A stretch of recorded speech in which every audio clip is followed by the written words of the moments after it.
In this video, I'm going to be discussing metaphors and how to use them to help create your training, your information. And what I want to say is it's important to make sure that you look at life in your daily stuff, daily tasks, daily things that you do, and start seeing how you can compare, bring things together. Because that's all metaphors are, is taking two things that typically don't go together and putting them together. And you're not using like or as, because if you use like or as, you create a simile. So my example here is I have a box. So let me get this going. So I have a box and I have a sun. And I can say a box covers the light of your soul. And that's a metaphor using a box and a sun. Or I can say the shade of a box covers the light of your sun. And it could be talking about the inner you, your inner light, how you think, and that's creating a metaphor. And this is how you elevate what you talk about. This is how you elevate the things that you do. So here's how I put the information together. So I look at things that are happening in life. I look at conversations I have, and somebody might say something, and that what that person said may allow me to pull and think about that in another light. And let me give you some examples. So I was playing chess, and chess, if you haven't played it, it's a game of strategy. It's not like checkers. But in a game of chess, the person that I was sitting with, that I play with often, said that the first three moves are your important because it creates the structure. And structure in chess is important. So the three moves, and you want to create a structure. Now, after that, it's almost like you have to kind of start being defensive. And I tell you this because now what I can do is, it's important to create a structure when you're playing chess, especially in the beginning. Structure matters. And how you move the first three pieces matter. So now I can say, so if I have chess, let me do this. So let's say I have chess here, and I say I want to connect that to business. And I'm looking at three moves and then structure. So what I'll do is say, okay, so I like structure in three moves. So when you start a business, it's like, so if I say it's like playing chess, that makes it a simile.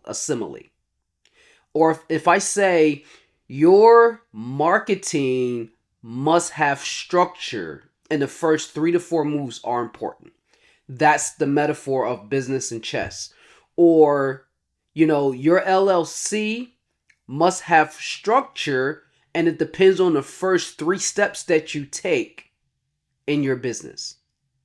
That's another metaphor of using business and chess, of something that I just learned. Now, and let me give you another example just to kind of. So I just heard, I was listening to a YouTube, and I heard Elon Musk share that the basic fundamentals the basic fundamentals, or the basic principles in physics, is where someone should start and then build on top of that.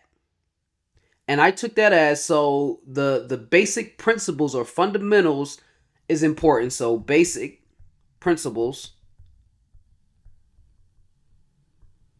or fundamentals, you get it. I write fast just to try to get the point. So basic principles and fundamentals are there. And when I thought about that, and this is what I want you to do: when you hear something, when you read something, you want to pause and think about what was said. And then how do you look at that? And what I took from that was, like, you have to find truth, right? And then I also, because you have to find truth, It made me think, don't follow trends. So this would be a don't. So don't follow trends. Find truth that fuels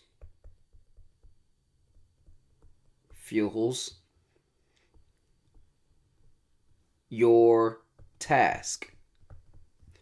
So that's something. So I took something that I heard from a YouTube video, and it said basic principles. It talked about physics, and I understand he was talking about physics, and how a physicist should not follow what every other physicist do. They should just, when they approach a problem or something, they should look at the basic principles of whatever it is and then build from there.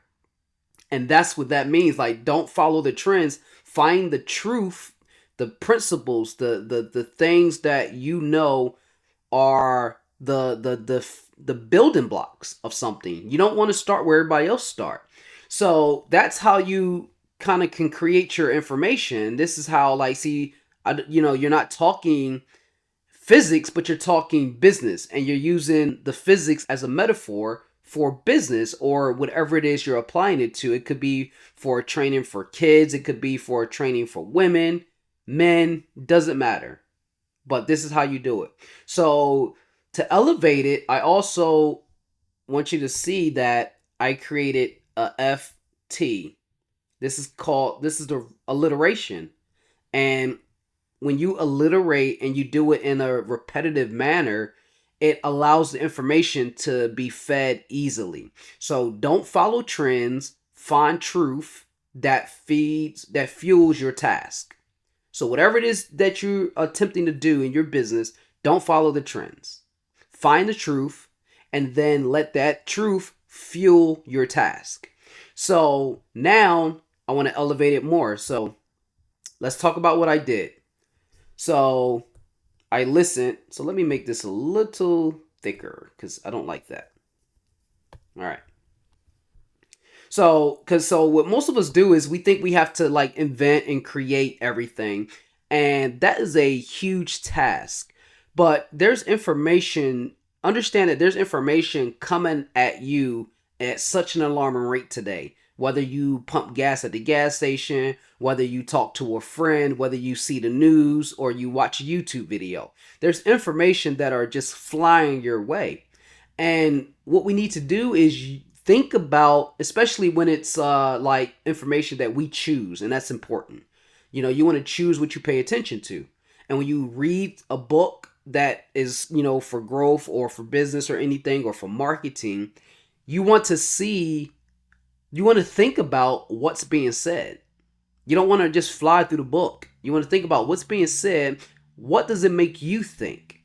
And then write what you think down. So that's what I did here. So I didn't read, but I heard something. Basic principles, fundamentals for physics of Elon Musk. And I created what it made me think about. Well, hey, don't follow trends. Find truth that fuels your tasks. And now that I wrote something down and I alliterated, so I want you to, and you might not start that way. You might write your principles down and it might mean something to you like, well, don't follow what people say, find what the real reasons are and then move from there. Like, it might not be alliterative when you start, but then after you got what you want down, try to see if you can find a way to alliterate it just for impact. All right. And then the next thing I do now that I have this is I want to tell a story. So I want to add a story to it.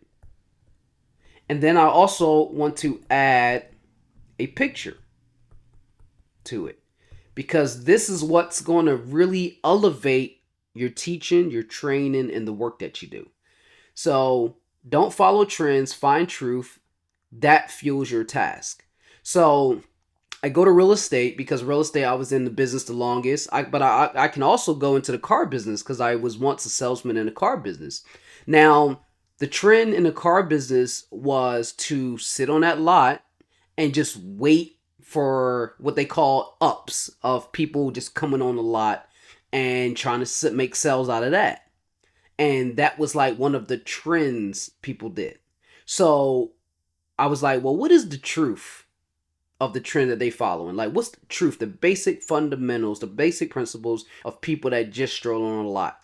And what I came up with is that these folks are usually typically shopping, car shopping, in a way that they're not interested in buying cars. They'll probably like wasting their lunch because we're in a military town and it might take them some time. Or if we're the first dealership, that means that they're going to see what the first dealership can do, and then they're going to take that information and put it against another dealership and see who wins the battle. So I understood this about, the trend of waiting for ups. So I chose not to do that. What I chose to do is go out and create my own vacuum of customers. Like, I would go to a gas station, I would go to an event, I would go to a meetup, and I would meet people and just discuss about them being able to, here's a hook, not just trade their car in, but possibly keep their same payment and have a brand new car because of the deals and things we got going on. And I would get them to want to come to the dealership, ask for me personally, so I'm not just standing out on that lot. And I started working with people through there. Now, the next thing was, when you make a sale, salesmen don't really like play a game. It's about the money. And I saw that the trend was make a sale, it's about the money, and move on to the next person. And then you got to find a way to make the next sale. And what I did was, to fuel what I wanted to do, to fuel my tasks and average 17 cards a month, is I started building relationships with the people I sold cars to. And I know that that might sound crazy to some people, but no, the connection is what gets you. It's like a good movie, if you create a friend and you watch a good movie, what happens? You go tell your friend about that good movie. So I'm telling a story about how I don't follow trends, find truth that fuels your task, and then I tell a story about the car business days, or I can tell a story about real estate days, where I saw in foreclosure that everybody was chasing, foreclosure properties and saying, I'll buy your house, quick cash, all the mailers, all the letters. And I saw that was the trend, that was what everybody was selling to investors, and people were buying it and just sending yellow letters that say, I can buy your house quick, fast, and in a hurry. What I realized, the truth of the matter is, people that were facing foreclosure first was in denial about the house being theirs, or that they were behind. They still felt like that if they've moved out of the house and the house is just sitting vacant, that they're embarrassed. And when you send a letter that says anything, and you're not talking about that embarrassment, or you're not talking about, how you can do anything that helps their situation, it's going to be a huge miss. And I saw everybody just missing. And I didn't just jump in the game and follow that trend. I start sending letters about situations of other people facing foreclosure, and I would tell them in the letter that we could help them for free, no cost to them.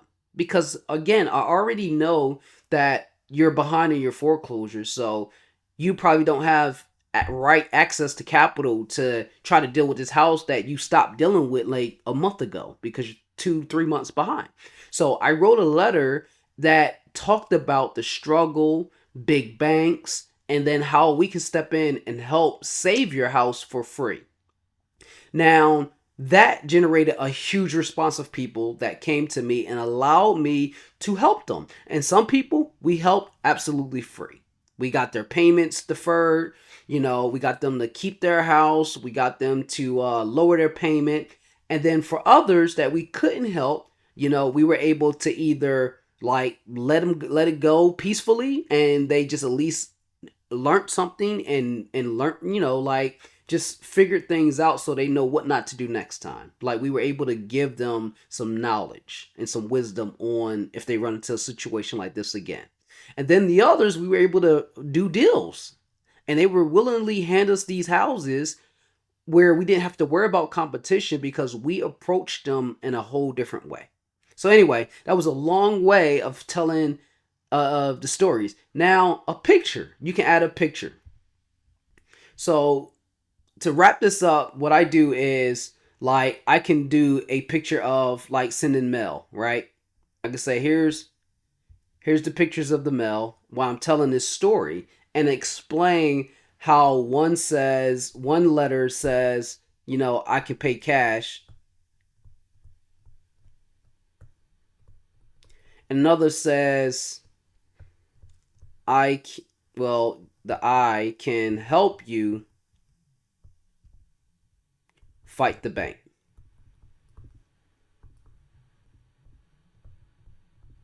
for free. And just literally ask, like, what letter would be, if you were facing foreclosure, what letter would be more helpful to you? That I could pay cash for your house, or I can help you fight the bank for free. So again, what we're doing here is when we're taking our information. Let me just put this back up. When we're listening, reading information, we want to see how we could turn it into our own thought process. Like this is my own thought process. And then after that, how can we alliterate the process of what we're talking about? So FT, follow trends, FT, find truth, FT, that fuels your task. All right. And then also, we're wanting to create metaphors. Metaphors are important. So constantly look at things that are happening in life. It could be somebody can spill a drink, or someone can say something about a story or movie that they saw. And you'll take in that information and you think about that, like, is that useful? Can I use that? And you're wanting to jot it down, like, because you're not trying to figure it out right then and there. You might just make a note of what someone said just so you can think about it later. And this is what's going to get you to that next level of now you can play with the information and put it in your words, alliterate the information. Then you can think of a story that would go well and a picture, a story and a picture. And then it's from there, you're just kind of working on how the layout needs to be. And then you're practicing this story. After you have it together, you're going to practice the story over and over again, just so that you can make sure that your point is made. All right. So I hope this helps.